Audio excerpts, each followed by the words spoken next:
Howdy folks. So Steve recently did a video response on the difference between survival and bushcraft knives. Is there any? Excellent job with the video. He takes a lot of time in whatever he does as far as putting videos together. I don't think I could outdo him as far as the detail that he put in. He was very comprehensive with that. If you're not already subscribed to So Steve, I'll leave the link in the description below. He was tagged by Woodcraft, another excellent channel, check him out. And so the tag has been passed on to me as far as my take on the difference between a survival and a bushcraft knife. If there are any. I do have a question actually, something that's always mystified me. Why is it that as soon as something's called a survival knife, it's either camouflage or tactical black? The vast majority of survival situations that occur, these people are wanting to be seen. You want to be found. And I'm trying to think of a reason why I might want to hide my knife or have my knife difficult to see in a survival situation. Of course it all derives from the military. What the military call a survival knife is something that I guess has been designed to fall back on say, downed pilots behind enemy lines, that sort of thing. So not being seen is high priority, but I think for the average bushcrafter or scouter or whatever, I think being able to see the thing is quite important. This hammock that I'm swinging in here, you might have seen it in previous videos, it's lasted me a long time. I made it myself on a sewing machine. I got the material, and you'll notice it's bright red. And the reason behind that was, it means that I've got something, a large piece of cloth that I can spread out or maybe put up in the treetops if it came to that. So you could call this a survival hammock. So what would be the difference between a survival hammock and a hammock? At the end of the day, it's what you call it. Now I doubt you'll find this in any of the manuals. We just had a sudden tropical downpour out here. I didn't rig a shelter before I started shooting, I started filming. And so I basically broke off a couple of bamboo saplings there, look, for a quick frame, literally 30 seconds. And just enough to keep the camera gear dry, I guess, until this shower passes. So the hammock has now become my 3-minute shelter.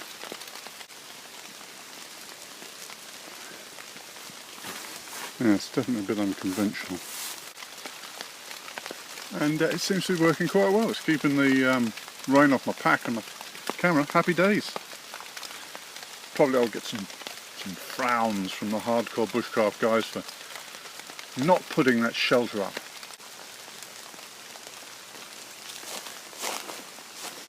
This, like it or not, is a survival knife. This is the ultimate survival knife. It's the universal survival knife. They're taken into the bush all over South America, where they're called machete. They're same in Southeast Asia, where they're called a parang. All different names for the same thing. There might be slightly different shapes according to culture or perhaps the environment. They've evolved a different shape, but they're all essentially the same thing. About 18, somewhere between 14 and 22 inches, I guess. You'll notice there's nothing in the handle, no gizmos, no compass on it or anything. This one's got a bit of bicycle inner tube on the handle, a bit of Ranger band, because that comes in handy. That's my addition, but there's no death serrations on the back or saws or no bottle openers or gut hooks or blood gutters. It's just a plain strong knife that can be relied on, and you can use two hands to dig with it. You can probably take a fair sized tree down with it if you had to.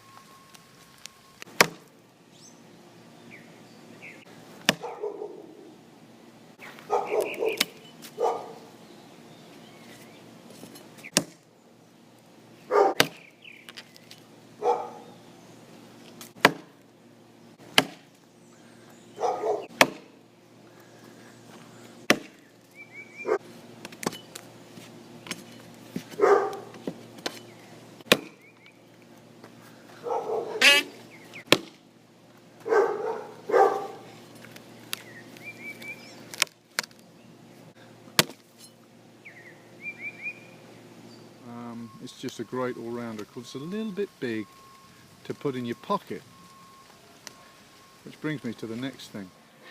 If it's not portable, so you're not inclined to carry it, well then it fails the criteria for a survival knife. And that's really where something like the 18-inch bolo or something perhaps might not be completely applicable. And the British Army also did a survival knife, which is like a big sheath knife, but certainly a lot more portable than something like a machete or a gullock or a parang. Because you can't really carve a spoon with this. Hang on a minute. You see this nude here on the bamboo, where we've got an offshoot here, a smaller branch starting. Alright, just keep your eye on that. I'm going to cut it here and here. But I'm going to do a lot of my work while it's still on the tree. So I'm going to cut this end first. I've made the first cut there. And this is the second cut. Well, the second cut's going to be here. I can't film and work at the same time, so I'll get back to you. There she is, final knock-ins. See the bowl in there? See it? Bottom of it.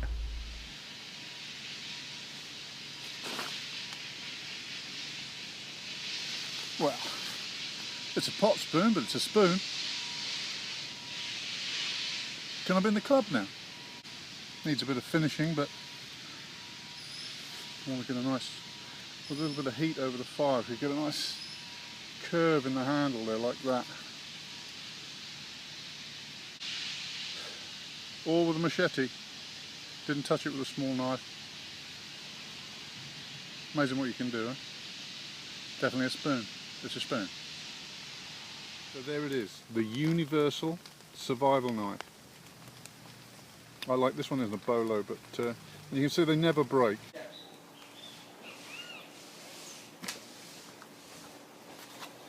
But you see this one's changed shape, but it's been sharpened so many times it's literally worn down, and they just get thinner and thinner and thinner. A great bit of gear.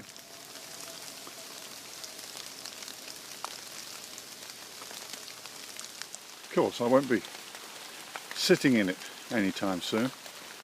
So Steve mentioned in his video something about knives for scuba diving. They're not high carbon steel. In actual fact, there was a time when they were high carbon steel before the days of stainless steel, because but of course the maintenance on them was very much higher. Now most of them are stainless steel. The curious thing is that this is a dedicated survival knife, and it's never referred to as a survival knife. Contrary to popular belief, this isn't for fending off aggressive marine life or prying or chipping or anything else. Really, it's solely kept to cut yourself free from entanglement. So by definition it is a survival knife. This, you can see, it's got a bit of a net cutter here, net hook. This particular one is titanium. It's a titanium blade, and before you go, ooh, titanium, it's still not as good as carbon steel. Sounds good, but carbon steel would still be a better cutting edge.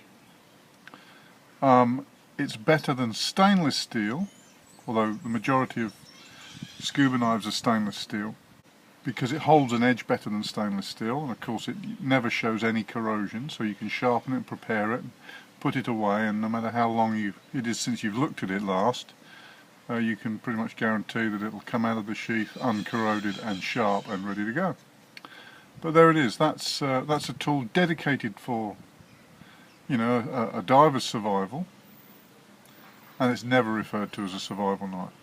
Of course, the first most important feature of a survival knife is that you've got to be carrying it, having it, priority number one, and that's why scuba divers don't dive without one. They always have one. It's considered essential equipment.